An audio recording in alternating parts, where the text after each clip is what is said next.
perkenalkan nama saya Alfisya.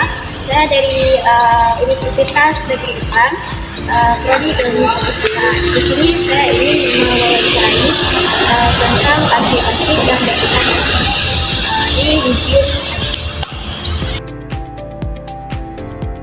Beberapa piagam dan sertifikat yang diberikan oleh para pengunjung untuk Museum Aceh sebagai bentuk kerjasama dalam bidang edukasi, bidang budaya, dan lain-lain. Salah satu contohnya ini dari kelompok Sedati, dari pertukaran mahasiswa Merdeka Modul Nusantara Angkatan keempat.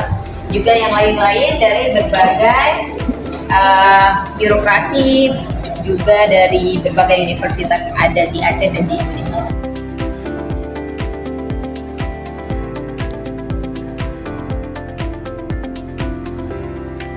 Assalamualaikum warahmatullahi wabarakatuh. Perkenalkan nama saya Alfisya. Di sini saya ingin mewawancarai Ibu Anifah.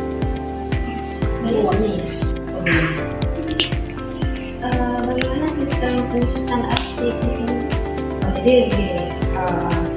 bukan pengusutan ya, karena kita ada media ataupun digitalisasi bukan karena udah kebanyakan atau pindahkan gitu kan, tapi lebih ke efisiensi.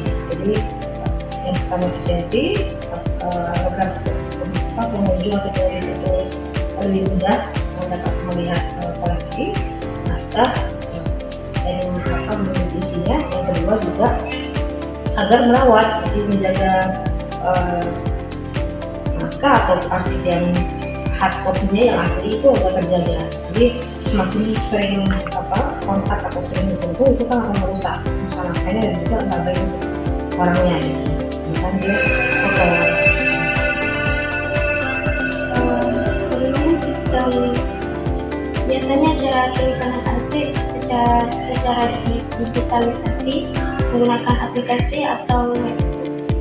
Jadi begini, kita pakai alatnya, kita itu dan tadi sudah disebutkan sebelumnya itu scanner dan juga kamera, dan disimpan itu ya soft copy-nya disimpan di kita mau server gitu ya. Terus kalau pengunjung mau lihat, kita buat ada webnya, ada web yang seperti ebook yang dia bisa diakses, tapi dia nggak bisa dalam bentuk asli gitu ya. Jadi ukuran makanya lebih kecil resolusinya. Jadi kalau misalkan begitu dia lebih kecil. Jadi tujuannya apa? Biar peneliti kalau yang ukuran bagusnya itu ke museum langsung. Bagaimana sistem pelestarian arsip di sini? Ya disimpan terjaga ya. Kalau di hard copy itu langsung itu ya disimpan di tempat yang aman, terus tidak tertutup ya.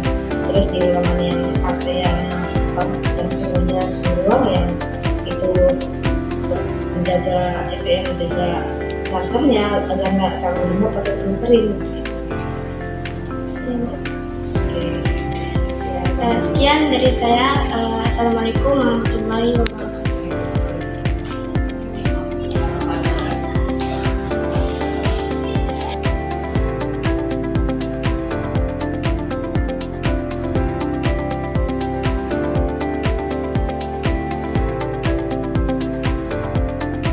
Ini salah satu naskah atau manuskrip yang kita punya juga di Museum Aceh.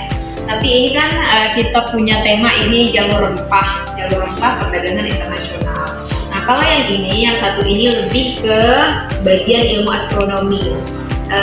Naskahnya naskah ilmu falak. Nah dulu bagi para pelayar yang ingin berdagang, dia harus tahu tuh baca arah mata angin ini musimnya apa.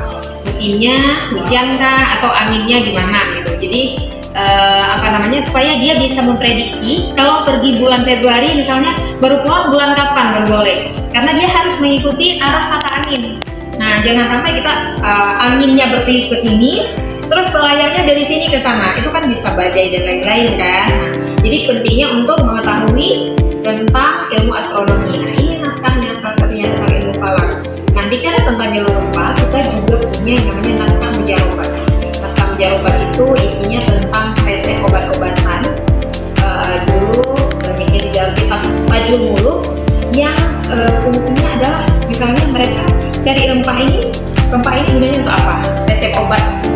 Dan itu ada di kita, ada di dalam kitab-kitab yang ditulis oleh ulama